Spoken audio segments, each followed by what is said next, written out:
Thank you so much for listening to Urbanistica podcast. I am Mustafa Sharif, an urban planner, and you're more than welcome to join my big journey of exploring the making of smarter and more livable cities. Please don't forget to follow Urbanistica on the different social media platforms, and also let's connect on LinkedIn. Big thanks to Urbanistica podcast partner AFRY. AFRY is an international engineering and design company providing sustainable solutions in the fields of energy, industry, and infrastructure. Are you ready for a new episode? Let's go for it.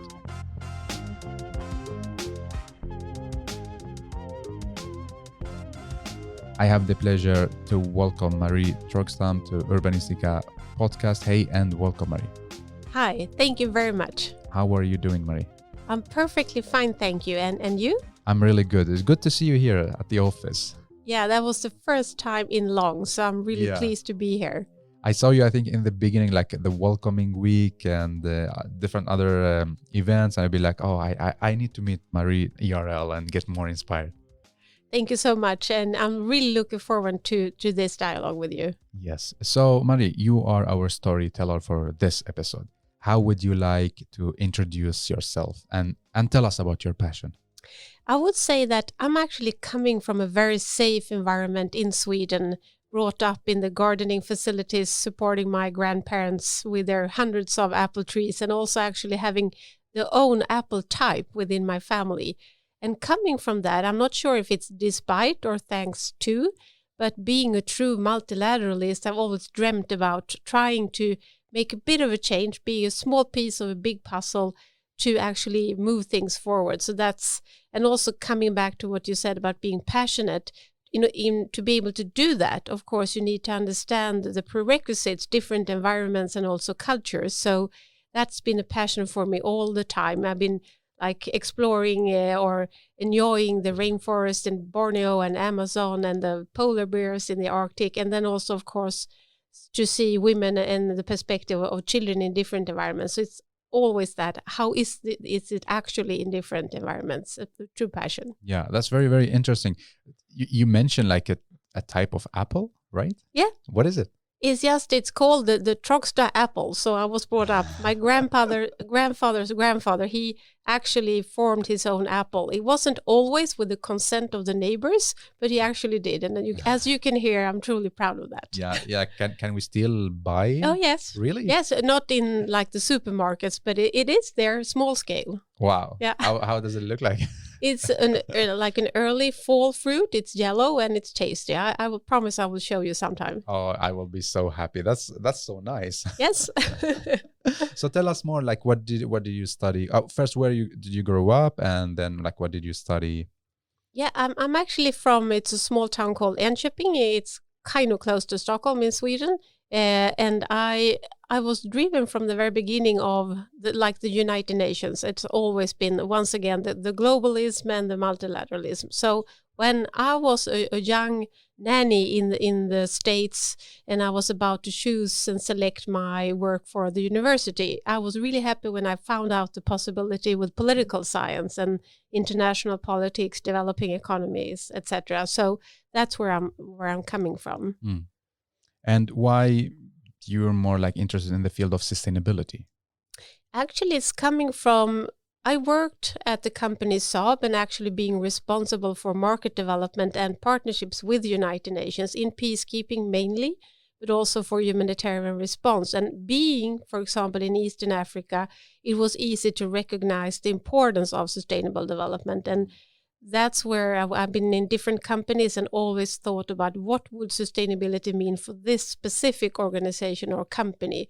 For example, when I worked for Telia, understanding that the protection of children online is, of course, a basic question for a telecom company, and also to, together with partners, stop or try to stop at least the distribution of sexual abuse material for children. So just coming from the context you are, what would sustainability actually mean there? Yeah, it's going to be really interesting to hear your point of view, or if you help us to break down what is sustainability. But before we talk about this, now you're head of sustainability at AFRY.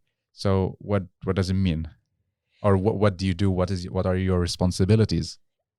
I'm so amazed being in this company because we actually have now as an updated corporate mission to accelerate the transition towards a sustainable society with its sustainability and digitalization at the core. So it's amazing to work, and we also stated those 4 so-called transforming segments. We know that the transformation needs to happen within bioindustry, infrastructure, food life science, and also in terms of clean energy. And that's where AFRY has an important part to play with the deep sector knowledge. So for me, being the head of sustainability at AFRY, it's really like working at the core of a company, and I really love it.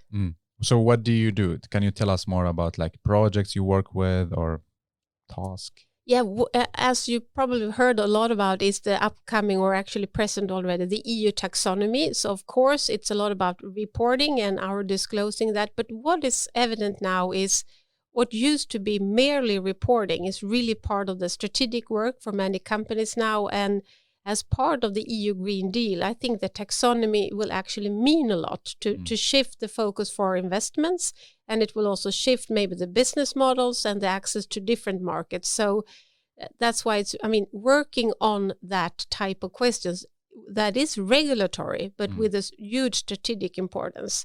So that's one area, working with my colleagues. And another one is, of course, also partnerships. That is a key element in sustainability. And I'm so proud of the, maybe as at least that I see it, the 3 main partnerships for AFRY with Gapminder, Norrsken, and also the 1.5 degree business playbook. So it really sums up a bit on what we are doing within group sustainability. Yeah. And Marie, like you were mentioning, like the shifting in the business model and investment, is it something going to happen soon, or it's going to take years? What do you think? I think it's already happening. And I'm not sure if you could say that it has happened for long, but at least after the launch of the 17 SDGs in 2015, we probably saw the first shift. But now when we see also capital being allocated more towards sustainable investments, so it's already happening. And of course, it's easy for me to say working for a large company, but I think the supply chain and as for AFRY, we have our biggest impact downstream through the solutions we provide to our clients. But of course, also the relation to our suppliers and how we then require them to also step up. So even though it might be happen more in mature companies, it is happening definitely, and it's a rapid speed. So how big is your team? Because like what we see usually, on LinkedIn or in the media, we say like head of sustainability or head of innovation. But if you break it down to us, like how do you operate? How big is your team? We are currently 4 people within group sustainability, and it's really impressive to see my colleagues with just these few people working. But of course, if you are a group function, you always need to have this matrix leadership. You're always concerned of, and it's important to cooperate with different other group functions like communication, HR, etc., but also, of course, towards the business. So even though you're a small group team, then you have lots of colleagues that you cooperate with. How do you find working with with your team in AFRY? Because when did you start work here? It was 1.5 years ago, and what is for me, and I think is really a clear message from the management as well, that the focus on diverse team, inclusion and diversity. So just having that factor, we know about it, and with our fantastic inclusion and diversity coaches, etc. So I think the culture at AFRY is really, it's wonderful in that sense. Yeah, I totally agree with you. So Marie, tell us, what is sustainability? Can you break it down for us? Because, unfortunately, it's when people hear sustainability, they be like, this is something like not really for me. It's something really big with our government levels, like just keep me away. So how can you simplify it for us? Or maybe just like tell us about sustainability. For me, and I think also for AFRY, it's really important to stress the fact it's a holistic perspective. So we speak about the economic side of it, the governance side, we speak about the environment and the social parts in different aspects. And I think that the 2030 agenda with the 17 sustainable development goals actually really explains it a lot.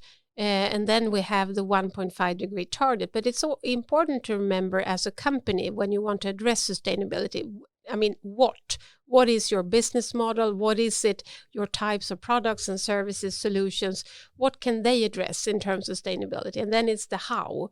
I mean, when you do business, specifically in the more complex markets, you need to be aware to not to violate human rights, etc. So unfortunately, there is no easy definition because it concerns almost every area.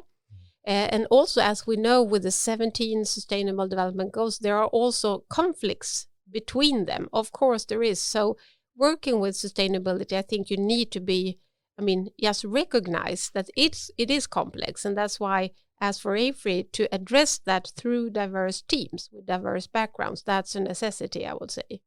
And so does it mean like sustainability means different within different fields?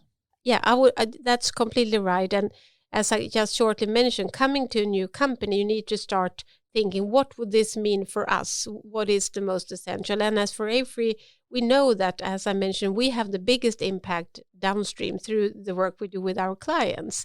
And then in other companies, as for Telia, you need to know that 1/3 of the internet users are actually children, and it's then easy to understand that that's one of the focus.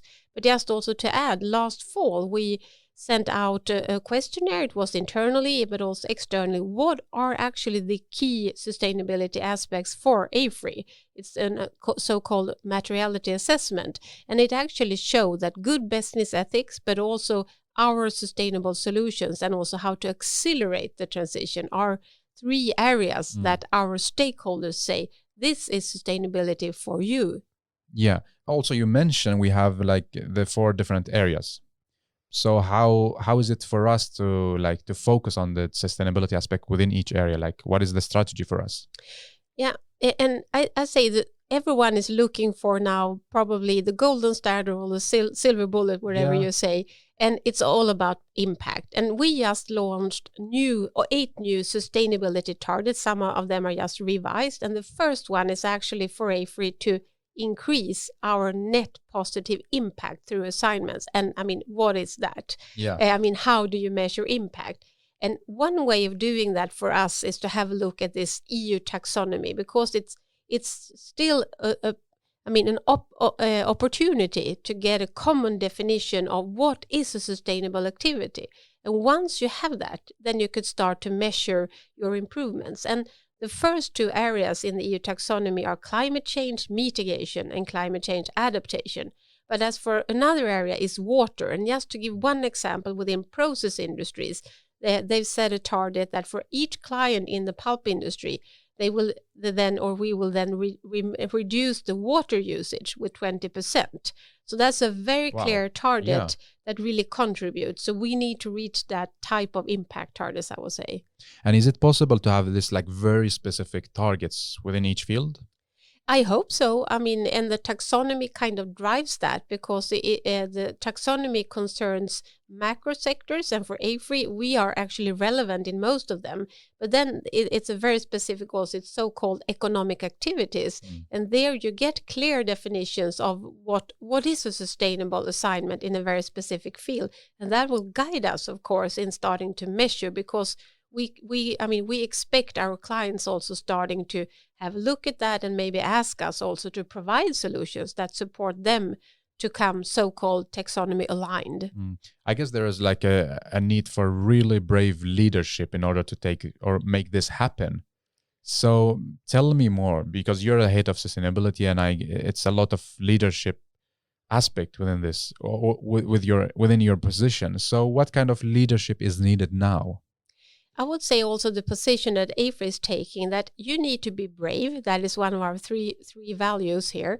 But if you are brave, of course, you also need to have the accurate facts. Otherwise, you might end up in the wrong direction. So that's why I specifically like also the 1.5 degree business playbook. And AFRY, we are now entering into the work on aligning ourselves with the science-based targets. So being brave, based on facts, and also together with the Gapminder Foundation, where we know that the misconceptions are there in terms of the understanding of where the world is heading. So bravery, and then also science and facts. But for me also the other part is partnership. I mean, you are not brave if you just go on your own. I mean, the bravery is in actually admitting that it is complex and you need to, I mean, support each other, learn from each other. And one very concrete example was when part of the executive management for AFRY went to the last climate change conference, COP25 in Madrid, speaking about the Nordic perspective on the energy transition. How can we learn from that and also supporting developing economies where it's relevant? But I mean, like Marie, like in a corporate world, you always need to be the one in the front, the one who is doing things. But now, when you're mentioning partnering and doing things together, how does it fit with the model, like with the business model and earning money? That, I mean, just coming back also to the new strategic framework for AFRY in terms of the pillar on sustainability, it says that we want to be to provide leading solutions to drive growth, of course, but also impact. And that's, I think we finally got there, that you don't have to choose. When I was working as head of sustainability for Business Sweden, like a semi-governmental organization, we talked a lot about a Harvard study about 80 multinational companies. And where we actually saw the signs. If you're a sustainable company, you're also more profitable. And this was maybe only like 4 or 5 years ago. Yes, 4 years ago. But now I think with BlackRock and everything that is happening, it's more evident that you don't need to choose either or. It's actually, if you are sustainable, you will also be more profitable. So, I mean, it goes hand in hand. Yeah, so the number talks. Yeah. And you mentioned also like AFRY is doing the partnership with Norrsken, with Gapminder, and also the business playbook. Can you like give us a highlight of each one of them, if you like? Yeah, if you start off with the 1.5 business playbook, I really like it's a way how you work with your own climate strategy. And the first pillar is actually how you deal with your own operations. And as for AFRY, one of our sustainability targets is actually also to cut our own CO2 emissions in half and reach net zero by 2040, because we, of course, need to lead by example ourselves. And then the next pillar is about the supply chain. And that, as I mentioned before, that will be kind of the next step. We are all trying to cater for our own the way of handling things. But now we need to look at the full value chain. And then the third part is also where we have the biggest impact, is through the solutions. And the fourth pillar is about taking an active stance in society. And just as a concrete example, within AFRY, we have a new sustainability policy where it's actually stated that we should seek partnerships and also share our knowledge. And that's one reason why we also created an internal sustainability council, to kind of have an internal think tank to be able to provide the insights in different forums.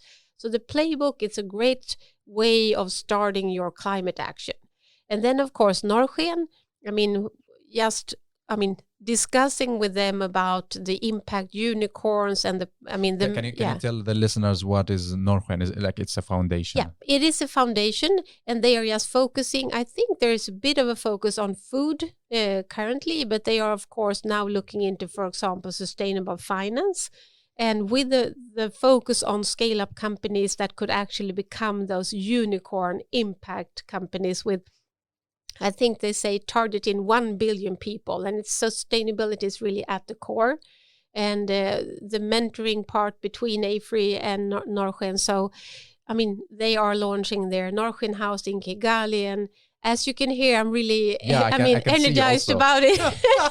So maybe not giving all the concrete answers what we could do, but there are so many great opportunities there. Awesome. And Gapminder? Yeah, it's the same. Of course, it's amazing for us to work together with them and supporting them when they develop their SDG test. And once again, coming back to the importance of knowing the actual facts, because all of us probably made quite a lot of mistakes answering the questions because we have a worldview that is not, it's completely changing. And at least for me, I've been so happy also. A lot of their answers, it's a more positive development than what you thought. But then we need to bear in mind, for example, now in terms of extreme poverty rates, they are now starting to rise again due to the pandemic. So, there is not a constant. We need to continuously follow that. Of course, and like there is a test online that you as a listener can take and just check how much you know about what's happening around the sustainability development goals. Yeah. So it's just great to be partnering up with them on that to jointly fight the systematic misconception about the worldview. Yeah, and I love like when Bill Gates twittered like about the tests. I'll be like, oh wow, this is really yeah become really famous. Yeah, that's just amazing. Yes. So now we have 9 years left to the 2030. Talking about sustainability goals, do you think that we're gonna achieve these goals? I mean, I'm like super honest, Marie. Yeah, I know, and I have to, but I'm a positive person, and I'm probably a bit naive, and I think I'm going to continue to be that until late years. And with the mindset of, for example, the carbon pricing is one of those issues that we need to succeed on that. But obviously, we understand it's extremely complex but if you don't believe in it, we will definitely not succeed. So joining forces, I think that's the key to everything. And this rapid transformation within the business community, you see the political side driving, you see with the Biden summit, there are at least a lot of positive signs. And you mentioned that like AFRY is working internally within like to achieve the goals, but also working externally with the supply chain. How do they react? Do they take it like a positive, okay, thank you so much AFRY for initiating this kind of sustainability working or like policy, or they just reject and say, no, we don't want to work with you anymore? I think it's just the opposite, that everybody is kind of requiring and expecting us to work with this. So it's just a big shift just for maybe 1 or 2 years. Now it's completely the opposite. So even though no one could really say that you are completely there, I think the wish, the intention, and also that you see the business potential. And that's where you could see business models are starting to change. And so when now it's finally become part of the business strategies. Yeah. And you might have lots of opinions about this EU taxonomy. It is complex, but at least if you see it in as a vehicle and a tool for the EU Green Deal, at least it's a great start to define what is a sustainable activity. And that will, of course, have, in my view, positive consequences and to accelerate the development. So, so I wouldn't say that suppliers or our clients are, complaining. It's more like they are expecting us to work in this area. Yeah, that's great to hear. And is it only like this, like very climate active in Sweden, or how about the other countries, like AFRY's offices in other countries? Are we on the same page, or we are just too active here in Sweden? No, I would say, and now speaking out of AFRY, I think it's really global. And we are present with offices in 40 countries, but with projects in almost 100 countries. And the drive is definitely there from all over the world, like in Brazil or wherever we are. So I'm really, really happy to see that. I'm happy to hear that. And now we are arriving to a smart city station within this episode. In this podcast, I explore together with my guests smart cities and definition of smart city and so on. From your point of view, how do you define a smart city? For me, as my very first job was actually at a county administrative board working on urban planning from a gender perspective. That was the very first job I had, but that has, the gender perspective and also the child perspective. So in order to have a safe, resilient city, I think it's always important to have that child and gender perspective with you. And of course, climate change mitigation, but also adaptation is key now moving forward. But to have the holistic view when planning or adopting a city, is really important. You don't mention anything about technology. Yeah, but that's, the missing link has, of course, been digitalization. And everything with sustainable development will be driven, and also the exponential development will come out of digitalization. So, of course, that is, and what we know is that lots of the technology is already there. It's just the scalability of it and, to get the wheel spinning. But of course, technology and digitalization per se will be important also for a smart and sustainable city. Well, you say that digitalization is the key to achieve sustainability goals? That's a very good question. It's always about the hen and the egg, etc. I haven't thought about it in that way, but for sure, the exponential development the exponential sustainable development will come through digitalization. So for me, where we want to reach, that's, the accelerated transition. So it comes together. And as for AFRY, in terms of our own strategy, we can really see that sustainability and digitalization are the two cornerstones. So you can't really separate them in that sense. So you see a smart city as a sustainable city?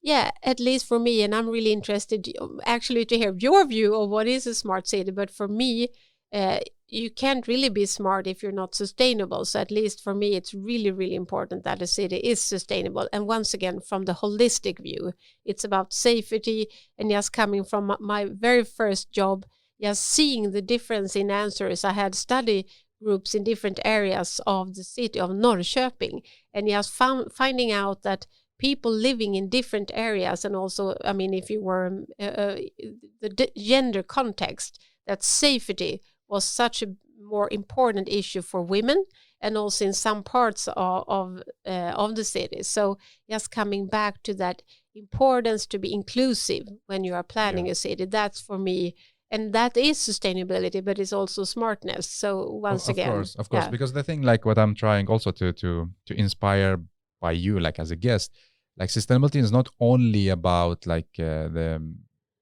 CO2 emission. There are so many other different aspects, especially the social aspect. Yeah, for sure. So the work you are doing and colleagues with just child-friendly cities, I think that's really important as well. So yeah. Yeah, thank you so much, Marie. And if we go to the future, travel by the time machine, and then you're allowed to add one rule in all our cities, what will you? It's probably as simple as we already talked about. If you have the child's perspective when you plan for a city, I think you will come far. And also, so just the simple rule to have a holistic perspective, including the climate and other parts. Biodiversity, we are always speaking now about the climate, and that is truly important. We shouldn't forget about biodiversity, for example.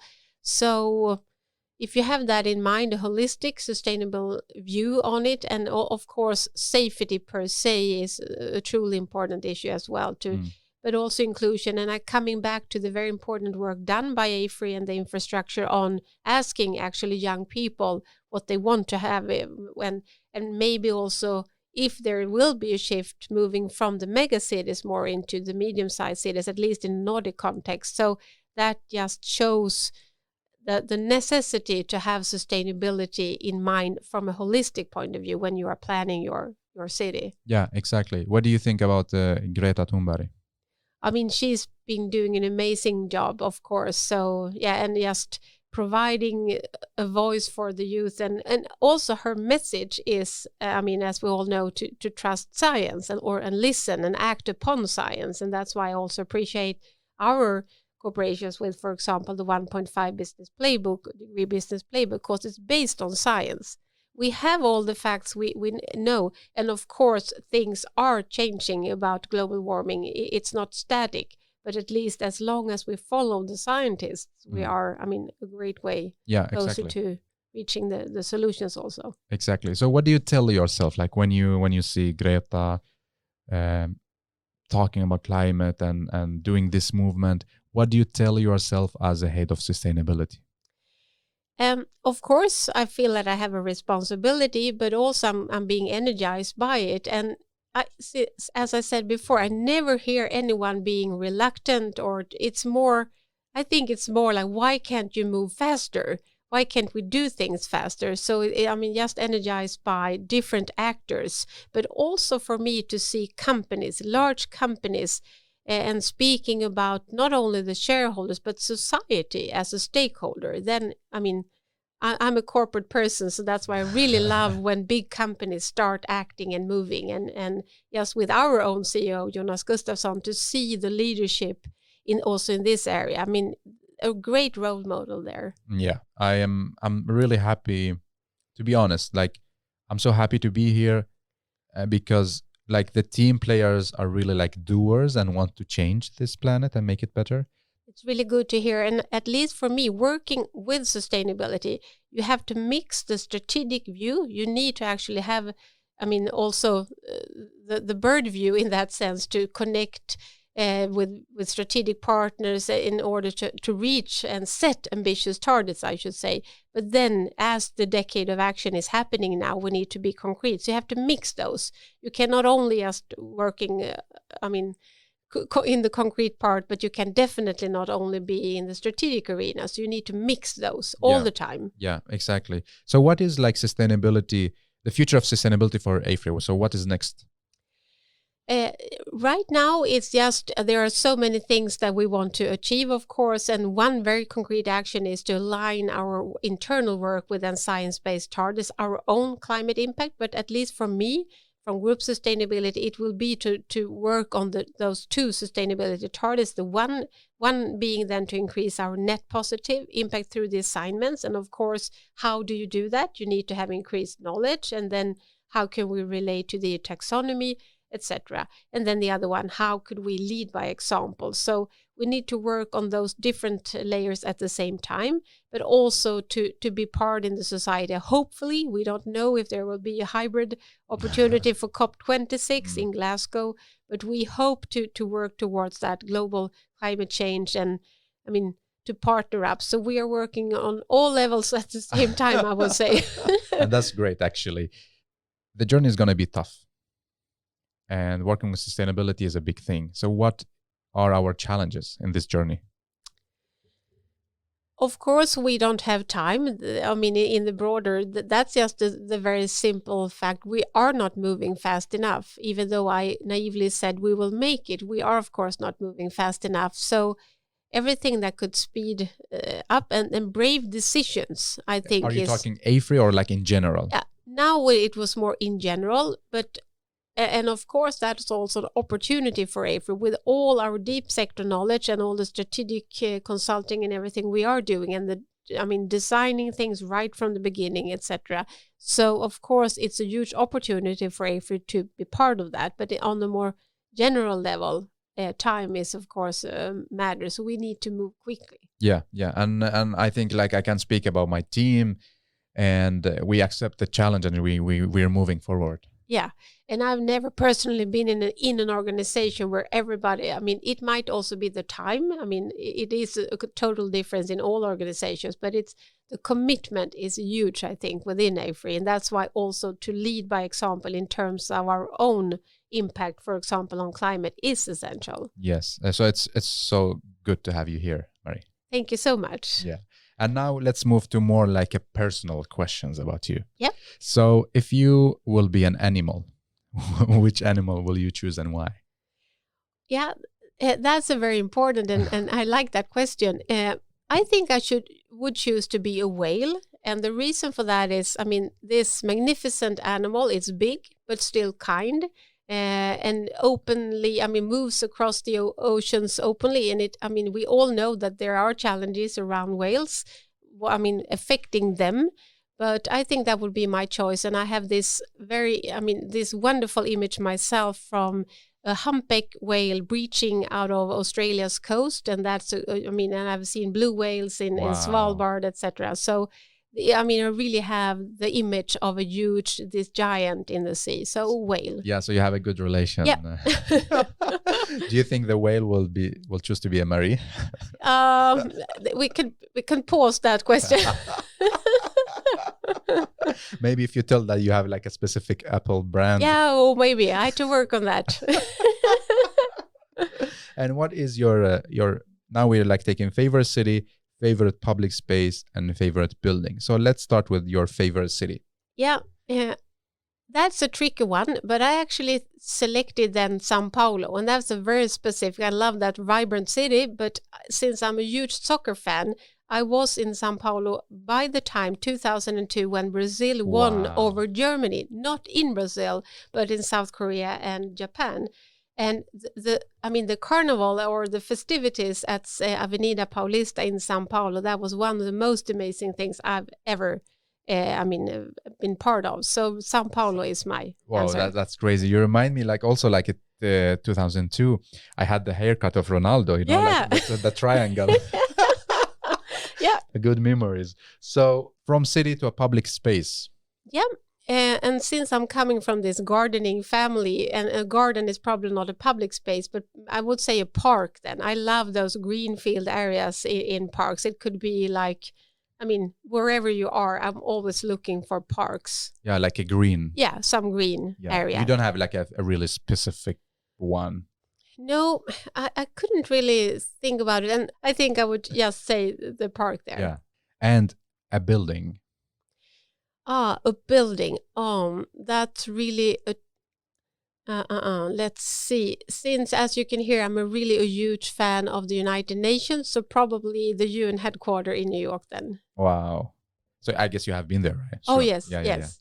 So when do you think you will be there next time? I think that AFRY, we are really...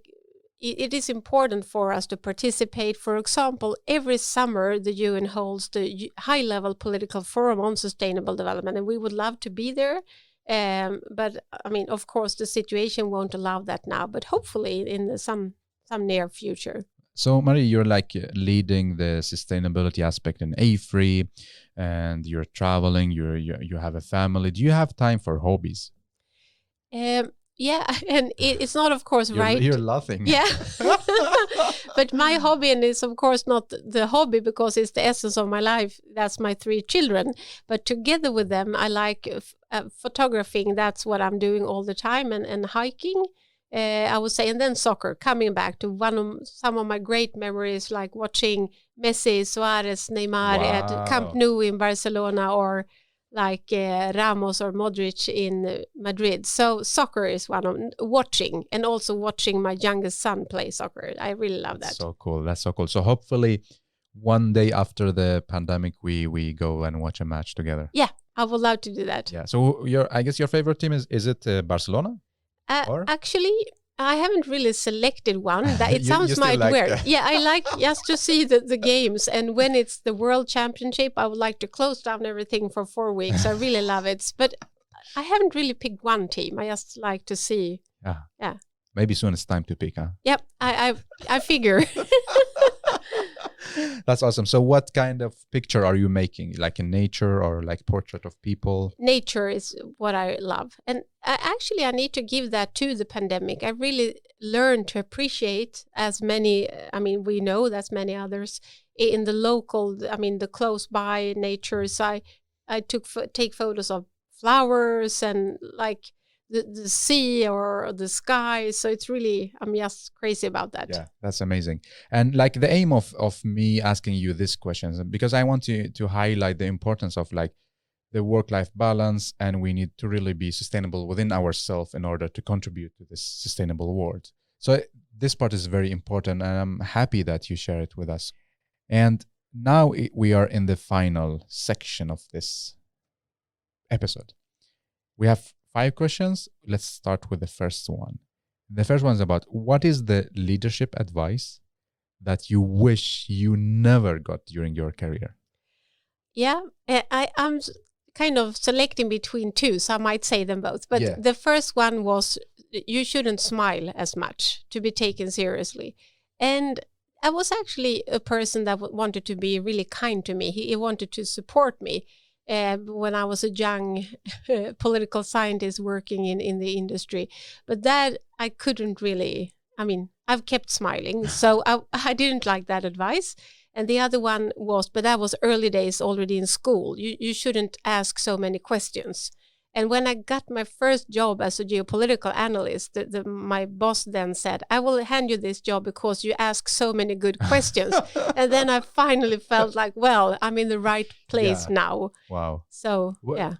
About the smile, like, did you realize, okay, this is not really good advice at the same moment or like after years? It was probably some time after. I can understand why I got that advice, but still nowadays I feel so, that's just advice to others. Yeah. Keep being the person you are. It will eventually prevail, Yeah. I would say. So you're always smiling now. Yeah, not always, but... And what is the leadership advice that you wish you got earlier in your career?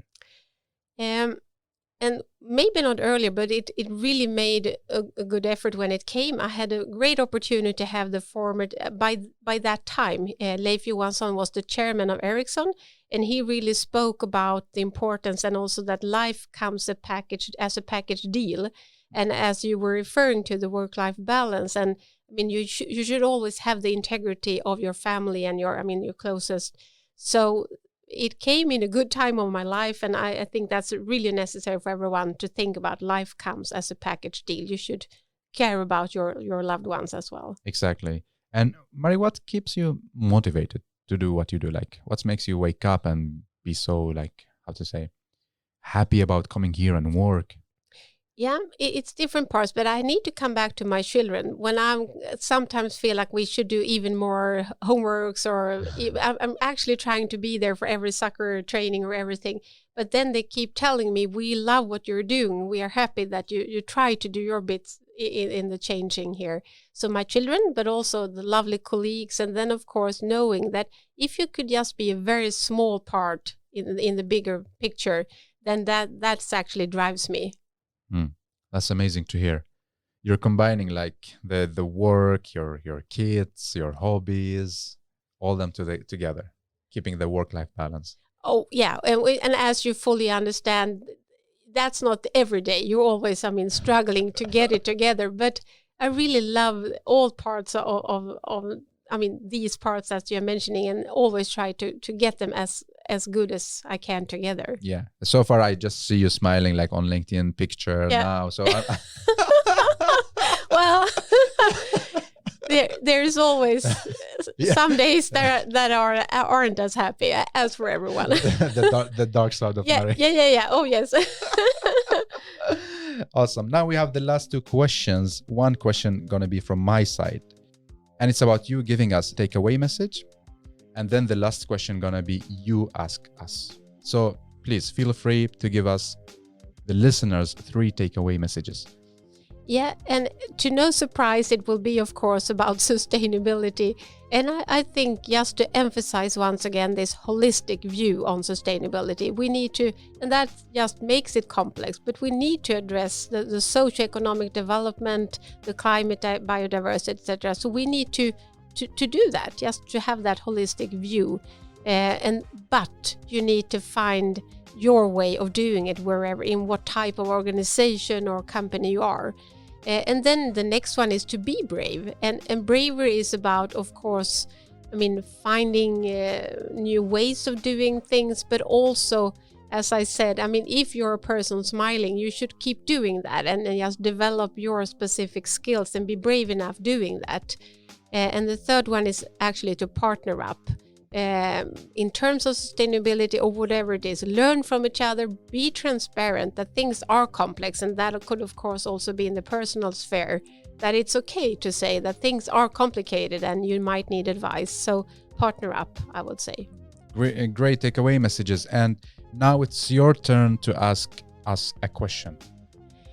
Yeah, and my question, I'm not sure if it's a question mark, but it's more, please bring with you to always, once again then from a sustainability perspective, what can you do within your sphere of influence to actually, as you said, with the push from Greta and others, what can you do to actually take this and accelerate the transition? So what can you do within your sphere of influence? Good question. Marie, thank you so much for being here, and thank you so much for inspiring us. Thank you so much for having me here.